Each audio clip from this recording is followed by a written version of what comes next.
Pica Rica. I mean, a lot of people ask us about where the name came from. It's really easy. It means rich and delicious in Spanish. And so for me, that's kind of the epitome of barbecue. It's rich and delicious. It kind of gives you that feeling that you want more, little spicy. We love the spicy elements. So what we do, I think, is a little different than most typical barbecue places. I mean, in Texas, you have a lot of the Mexican influence, but that's my favorite thing, is that influence with real, authentic barbecue.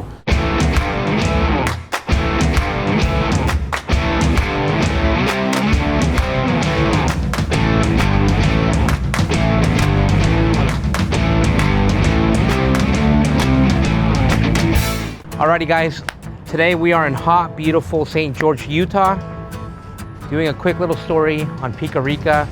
If you love barbecue and you're in Utah, this is a must come, so check it out.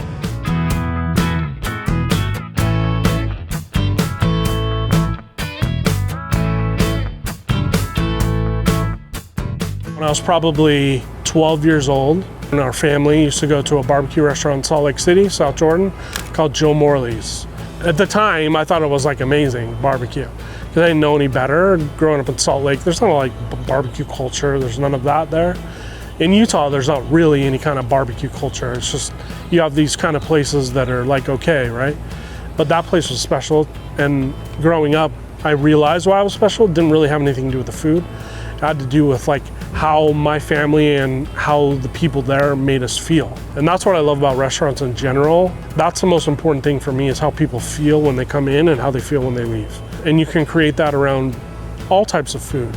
But for me, like when we walked in the door, our family were treated like kings and queens. And that's kind of what I loved about it. And that's what I love about barbecue, because you can't sit down with somebody and have like ribs with them and be in a bad mood. There's something wrong with you if you're like in a pissed mood or bad mood when you're eating barbecue. Like, it has to bring a smile to your face.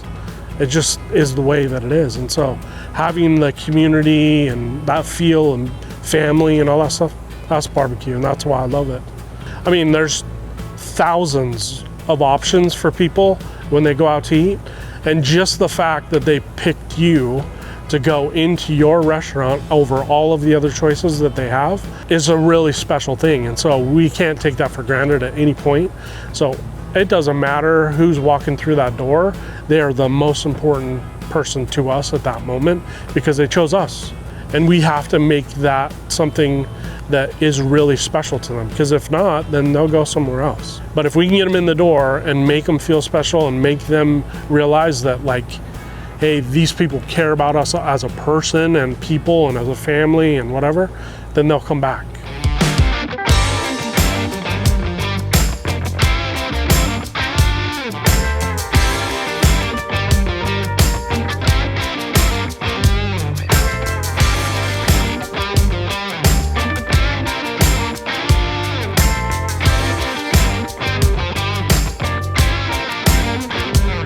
So me and Michael actually probably met about 7 years ago. He was the host of a cooking show called Teen Chef Pro, where they had high school students that are in the Pro Start program.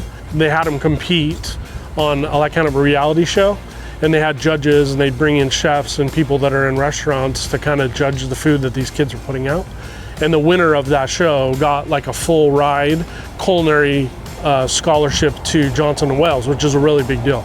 So every week that they would have a like new guest judge on, so I got invited to come up and do that, and that's where I met him, and we just kind of hit it off. And he was, at the time, I think he was in between Even Stevens and doing his new thing, another concept, and so I basically was just like, bro, like, we have a lot in common, and I want to do a restaurant with you, because he's just really good at what he does, and I think I'm pretty good at what I do.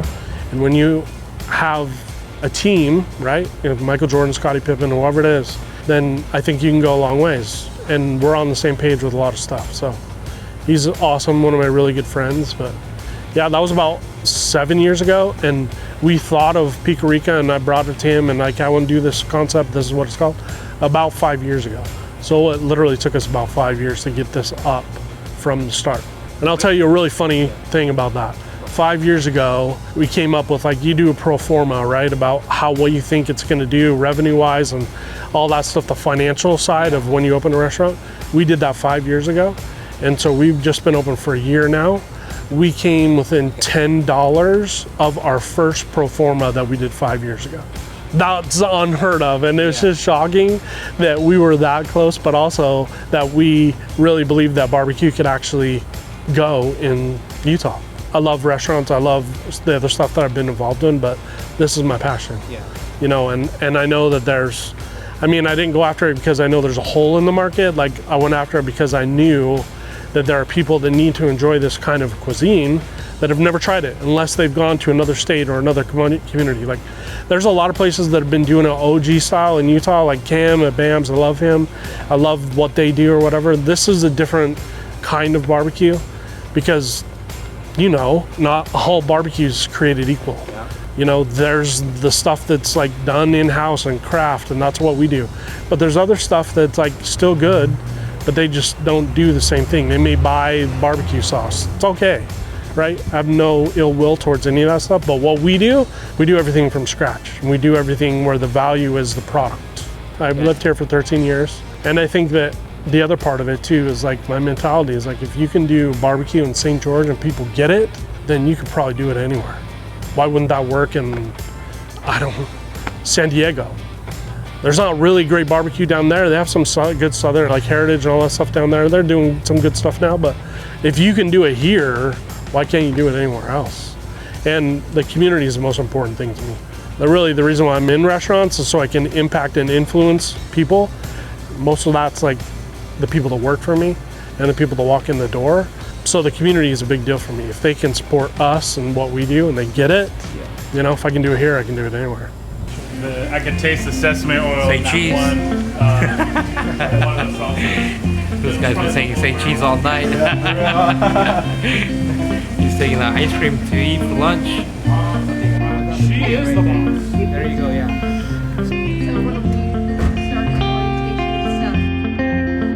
Rolling back there. I mean, I have an amazing team now. You know, it just takes a lot of effort by a lot of people, and they all have to have the same standards as you do. With barbecue, it just takes a lot of time. So there's a lot of attention to detail that you can either pay attention to or not. And we choose to pay attention to the detail. So even doing this interview, I'm sure you've heard the door open a few times because they want to come out here and check the fire and make sure the temps are good. And they want to spray and they want to wrap. They want to put things in a position where we're paying attention to those details. That's kind of what I love about it. So we start at 4, basically I have my cutter come in at 4. He starts the pits for us and gets the ribs on. And we go, Cody's here till probably 12:30 or 1 most of the time. So it's a 4 a.m. to 1 a.m. thing every day, except for Sundays. Monday is the pits don't run at all. That's the only day that they're not going. We're open on Tuesdays now, but the smokers are going for Wednesday. But we do tacos now just only on Tuesday. So we do like a fish taco, I do a chicken tinga taco, we do the barbacoa taco, but it's only tacos. You can't come in and get barbecue on Tuesday. It's just tacos. So it's a cool thing, and we're gonna be able to turn it into other stuff that's like, you know, a little bit more, a little different, you know.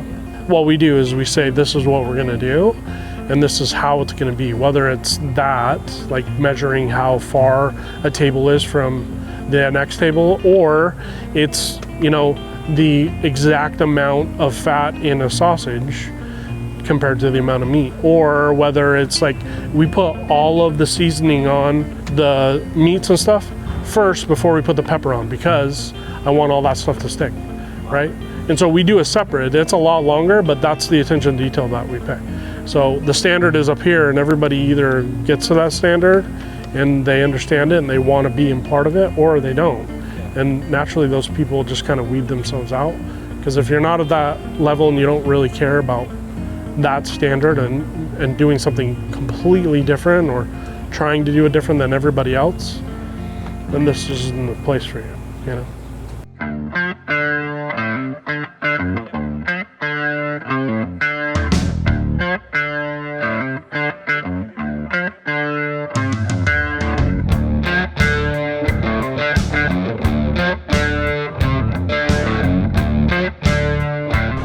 What are you gonna try, bro? That barbacoa?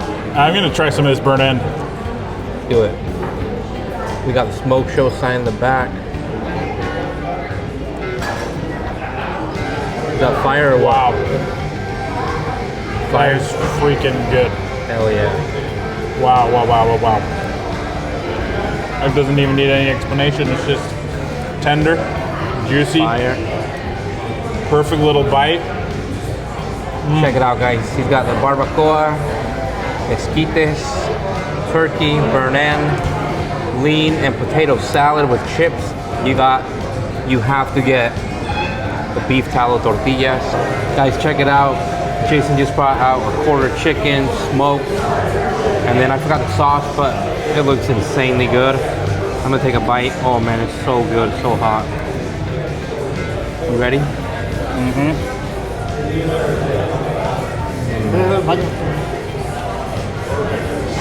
Wow. That's really good. It's like sweet. Wow. All the stuff, man, is really, really good. But I will tell you, try the sausage because it's a lot of work. But also the brisket. I mean, we spend a lot of time on it. But you got to try all of the, I mean, like, I'm not a sauce guy. I don't even really like barbecue sauce. But we have a mole barbecue sauce that works really well with the tortilla and the brisket. We also do a few different salsas, again, so you got to try that stuff. But the brisket, yeah, special. We just have now tortas now. And dude, I've been involved with a lot of different dishes in my life, whether it's like a chef creating something or me helping them.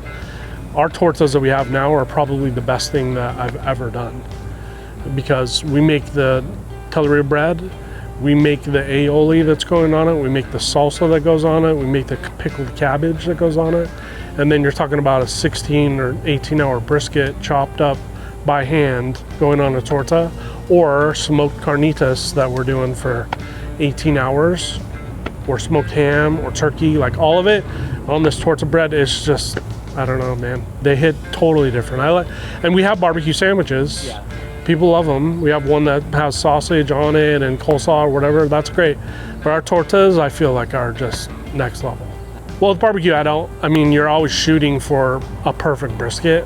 I don't know if that's really possible, but I think that we nitpick it until we want it. I mean, I'm totally comfortable with it coming out all the time now, the way it is, but we can always make it better. My thing with the kind of barbecue that we do too, I also want it to be visually something where people are like, damn, I have to put that on Instagram. You know, I have to like take a picture of that because it looks so good. People eat with their eyes, and they always have, you know, so we try and make some really pretty trays. That's the cool thing for me, you know, that you can put something on a tray with parchment paper and make it look so beautiful that people will just sit there in awe about it and take pictures of it before they eat it. And that's the kind of barbecue I love, you know. You guys have all the good veggie colors and stuff? Yeah, for sure. We make all the pickles in-house. We make, you know, the pickled cucumbers. We do pickled jalapenos. We do pickled red onions. Those are just visual, you know, and they come on every tray, but they make a huge difference to me. You know, when you have that tray that's just like popping, like, dude, yeah, that's good. I want to eat that, but I'm going to take a picture first.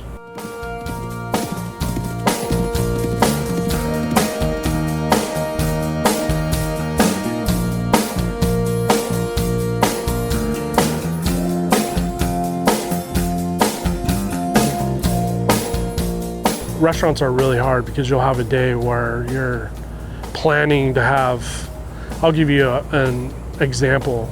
Last year for Ironman, big deal for the city. There's thousands of people that come in, and we were a ghost town. Like nobody was coming in the door, you know, and I was like, what's going on? I'm like sitting on like maybe 40 briskets that day.